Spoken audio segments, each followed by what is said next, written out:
Good morning बच्चों। कक्षा 11 के सभी छात्र छात्राएं ध्यान दें।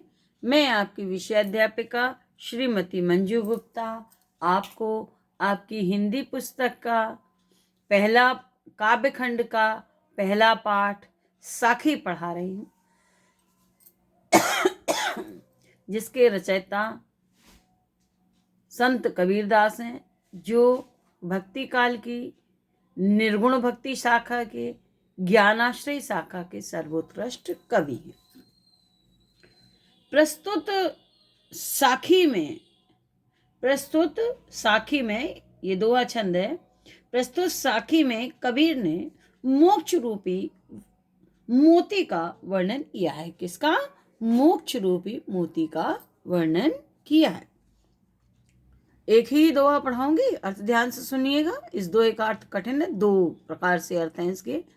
शायर नाही सीप बिन स्वाति बूंद भी नाहि, कबीर मोती नीपजे शून्य शिशिर गण माहि। अब यहां देखिए, शायर माने सागर, शायर माने सागर, और नीपजे माने उत्पन्न होना, नीपजे माने उत्पन्न होना। शून्य शिशिर, शून्य शिशिर माने शून्य शिखर, और गढ़, गढ़ माने किला, शरीर रूपी किला। अर्थ देखिए, शायर नाही सीप बिन स्वाति बूंद भी नाहि। बच्चों, मोती की उत्पत्ति हेतु समुद्र की सीप में स्वाति नक्षत्र की बूंद, तीनों की आवश्यकता होती है। सागर भी, सीप भी, स्वाति नक्षत्र की बूंद, तीनों की आवश्यकता होती है तो मोती बन जाता है। समुद्र में सीप में जब स्वाति नक्षत्र की बूंद पड़ती है तो मोती बन जाता है। परंतु शरीर रूपी किले में ब्रह्मरंध्र एक ऐसा अद्वितीय स्थल है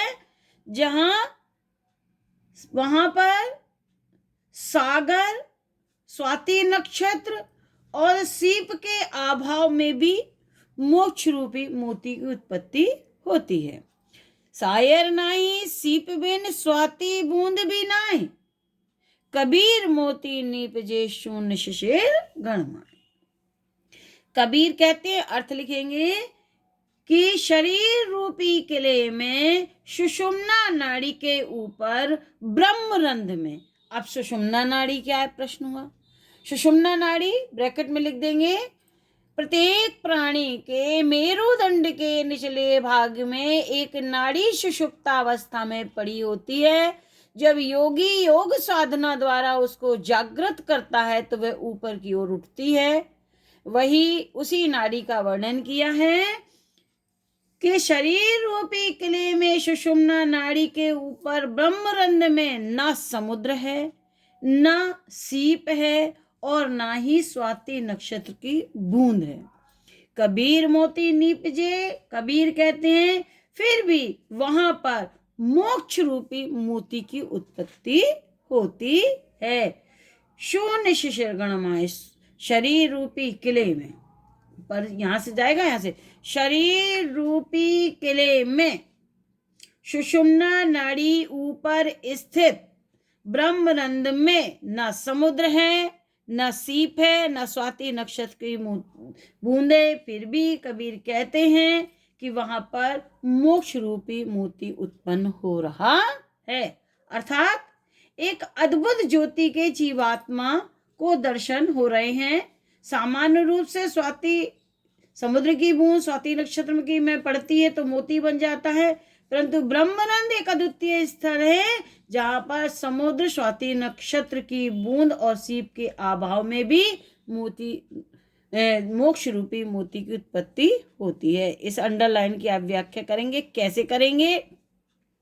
कबीर कहते हैं शरीर रूपी किले में ब्रह्मरंध्र में न समुद्र है, न सीप है, न स्वाक्षी नक्षत्र की बूंद है, फिर भी मोक्ष रूपी मोती की उत्पत्ति होती है। ये इसका अर्थ।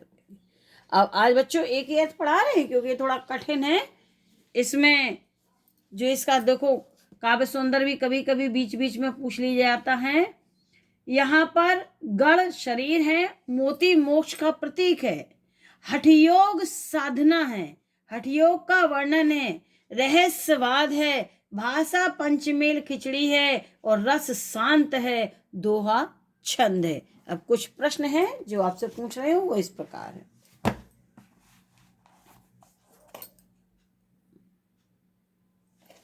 पद्यांश के पाठ और कवि का नाम लिखिए, आप लिख लेंगे।